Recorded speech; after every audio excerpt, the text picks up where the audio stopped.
Millones de placas base de computadoras se vendieron con una puerta trasera de firmware que pone en riesgo tus criptomonedas si no tomas las medidas mínimas necesarias. De esto quiero que platiquemos el día de hoy aquí en el 798 de Bitcoin en español. Comenzamos.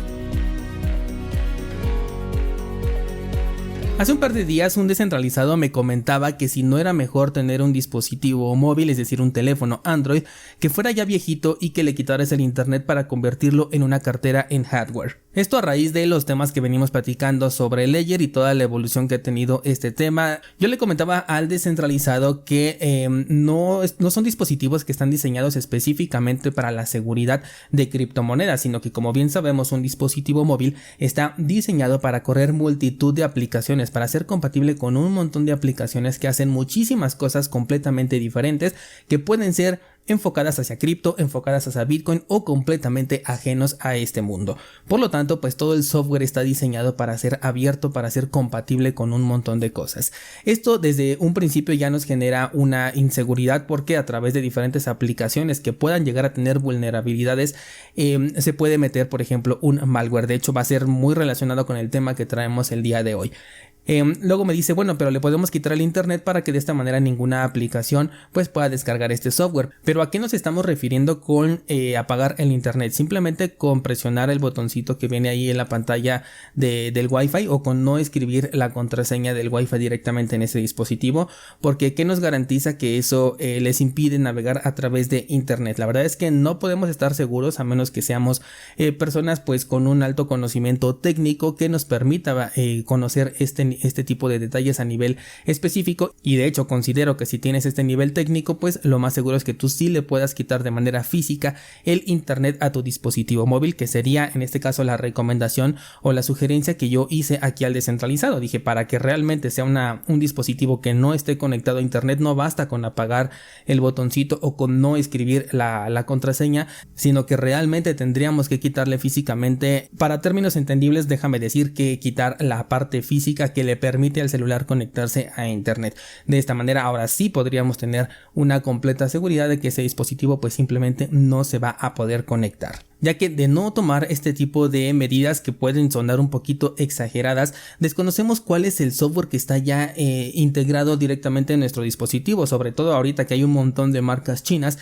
No sabemos cuál es el software que está ya instalado, no sabemos de qué manera está transmitiendo información, qué información está transmitiendo, porque recordemos que Android es un sistema operativo libre que puede ser modificado de muchísimas maneras, y ya se ha comprobado que sí hay muchos dispositivos, sobre todo los chinos, que están transmitiendo distinta información y también aplicaciones. Por ahí tenemos, por ejemplo, el ejemplo muy famoso, por ahí tenemos el ejemplo de TikTok, esta aplicación muy famosa que igual está transmitiendo un montón de información, está capturando datos al momento de que abres un enlace directamente desde el navegador que viene incluido dentro de la aplicación, que también lo han hecho muchas otras aplicaciones, lo sé, pero en este caso quise agarrar uno de los ejemplos nada más populares. Pero imagínate, si tú ya mismo sabes que hay un montón de aplicaciones que están obteniendo datos de tu navegación o de tu interacción que tienes con el celular sin tu permiso realmente, pues ¿qué seguridad tienes como para utilizarlo como una cartera en hardware? Desde mi punto de vista, un dispositivo que está específicamente diseñado para cumplir una sola misión, un solo objetivo, una sola función más bien, es muchísimo mejor que cualquier otro dispositivo que pues sea multifuncional, ¿de acuerdo? Y bueno, pues con este soporte o con esta base es como quiero comentarte esta noticia del día de hoy, y es que se ha descubierto que millones de placas base de computadoras se vendieron con una puerta trasera en el firmware. Una placa base es aquella donde se conectan todos los componentes que conforman a una computadora, que la tarjeta de video, que el disco duro, que el procesador, todo va conectado a la placa base, por eso se le llama de esta manera. El firmware es ese software que ya viene integrado directamente en la placa base, es decir, ese firmware ya viene instalado incluso si todavía no le pones un sistema operativo a tu computadora. Este ya funciona sin el disco duro, ya viene integrado directamente dentro de esta placa, por lo tanto es muy difícil de identificar, de interactuar y sobre todo de modificar. Entonces aquí hay una persona descubrió precisamente esta vulnerabilidad de que existe una puerta trasera, la cual cada vez que reinicias la computadora se conecta a internet, descarga cierta información y la instala en tu computadora, todo esto sin tu permiso.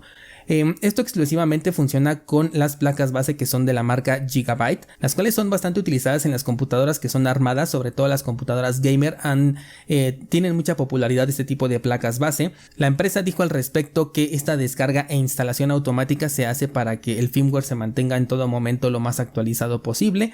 Sin embargo, el gran problema radica en que lo hacen de una manera súper insegura que se puede vulnerar de una manera muy sencilla, de acuerdo al artículo que estamos viendo en pantalla y que te voy a dejar el enlace en las notas de este programa. Esto permitiría que un atacante podría colocar un código malicioso que se descargara e instalara sin tu permiso, aprovechándose de que este firmware pues es precisamente lo que hace, descargar e instalar directamente en el firmware sin tu autorización. De esta manera podríamos poner en riesgo toda nuestra computadora, toda nuestra información. Y si tú manejas criptomonedas en una cartera en software, por ejemplo, ahí donde yo luego te decía que hay muchísimos problemas porque no sabemos qué tipo de programas están capturando nuestra pantalla en este momento sin que lo sepamos y enviando esa información a terceros que no estamos controlando. Por eso siempre es recomendable tener una cartera en hardware, porque las semillas de recuperación se muestran directamente en la pantalla de ese dispositivo en hardware y pues no pasan a través de la computadora, de tal forma que no se puede acceder a esa semilla de recuperación a menos que tengas un Layer Nano X con el nuevo firmware, porque ya sabemos que ellos ya lo entregaron en su última actualización.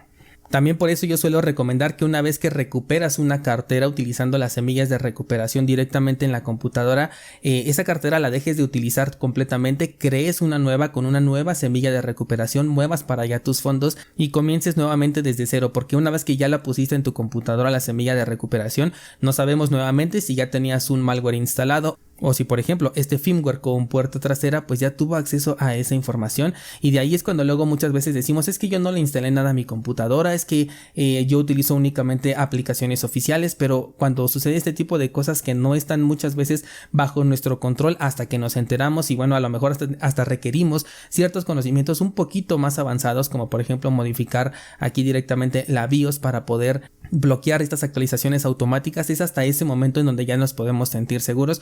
Pero mientras tanto este tipo de vulnerabilidad pues no sé cuánto tiempo lleva ya aquí en el mercado con este tipo de tarjetas base, y puede llegar a afectar a personas que utilizan criptomonedas o sobre todo Bitcoin. Yo lo que sugiero, sobre todo si tienes una computadora armada, es que verifiques qué tarjeta madre tienes instalada. Es probable que no te acuerdas, bueno pues te voy a dejar un enlace a una página en donde te dice cómo saber cómo saber qué placa base tienes instalada en tu computadora. Es bastante sencillo, simplemente entras al CMD o a la línea de comando, vas a escribir un comando que te va a aparecer aquí en esta página, lo copias, lo pegas, le das enter y ahí te dice cuál es la placa base que estás utilizando. Posteriormente te voy a dejar otro enlace con un listado de este análisis precisamente que se hizo a raíz de este descubrimiento, con todos los modelos de Gigabyte afectados para que tú lo puedas cotejar aquí, sobre todo si el resultado que te arroja al momento de la consulta es que tienes una tarjeta base Gigabyte. En caso de ser así, bueno pues igual aquí en el artículo te muestran cuáles son los pasos a seguir para poder bloquear esta descarga automática y que tengas una interacción muchísimo más segura, ¿no? Es muy importante que revises esto. Yo ya lo hice precisamente con mi computadora Windows, porque no sé si recuerdes, pero yo precisamente armé esta computadora, entonces dije no, pues probablemente sí utilicé alguna de estas, pero resulta que no. Afortunadamente mi tarjeta base es de otra marca, entonces no hay ningún problema, pero yo sí te sugiero que lo revises. Te sugiero que no utilices carteras en software para almacenar dinero que no te puedes permitir perder o que te dolería perder. Por ejemplo, aplicaciones como MetaMask, yo siempre te he dicho que son de las carteras más inseguras que existen, porque te muestran allí las palabras de recuperación directamente en la pantalla, y una vulnerabilidad de este tipo que fuese afectada pues inmediatamente podría tener acceso a tu cartera recientemente creada. Por eso siempre les he dicho que hay que conectar una cartera en hardware. Ya cuando la conectas a tu MetaMask, bueno pues ya se convierte en una cartera muchísimo más segura, pero la cartera así de inicio es de las más inseguras que puedes encontrar. De hecho, toda cartera que te muestre las semillas de recuperación en pantalla, hace poco por ejemplo, antier estaba yo utilizando Exodus. Normalmente cuando alguien me pregunta, oye Daniel, una cartera en software para cripto, yo siempre les recomendaba Exodus y Coinomi. Bueno pues a partir del día de hoy solamente Coinomi. Exodus ya se volvió horrible. Para empezar, bueno, está lleno de DeFi, está lleno de cripto y sabes que ya no congenio mucho con eso, pero esto ya es algo personal. Sin embargo, la interacción es extremadamente lenta. O sea, yo no sé qué está haciendo la cartera cuando tú le das un clic, pero parece que ni te hizo caso, ¿no? La aplicación. Hasta a veces te dan ganas de darle otra vez otro clic, pero ya después te vas dando cuenta que no, que está pensando simplemente y que si te esperas un ratito ya te hace caso con la acción que tú le estás pidiendo. Eso no se me hace algo congruente para los tiempos que corren, o sea, donde ya las aplicaciones funcionan de manera instantánea.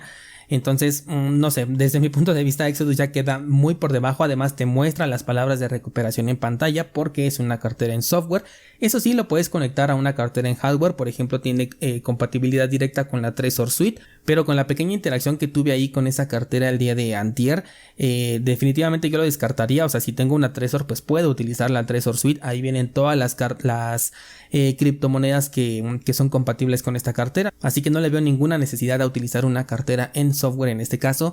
Y bueno, pues solamente utilizarlas para montos pequeños, a lo mejor en lo que te puedes comprar una cartera en hardware, pero tener ahí montos un poco más grandes ya son bastante riesgosos. No importa si es en tu dispositivo móvil o en tu computadora, porque por cualquier lado le puede llegar una vulnerabilidad. Ya hemos tocado aquí en este podcast temas como por ejemplo que el propio Word en tu computadora, este procesador de textos de Microsoft, tenía una vulnerabilidad que podía poner en riesgo a tus criptomonedas. O sea, imagínate desde cuántos puntos diferentes se puede llegar a atacar a una cartera en software, y por eso es que estas carteras son para experimentos o para montos bastante pequeños, o incluso por ejemplo para una interacción que es como yo lo que te he comentado con Sparrow Wallet, pero toda transacción debe de ir firmada a través de un dispositivo en hardware para agregarle ese punto de seguridad que le impediría a este tipo de vulnerabilidades tomar control sobre tus fondos. Bien, pues este día nada más quería comentarte esta noticia porque me parece muy importante, sobre todo porque es a nivel de firmware, algo que muy pocas personas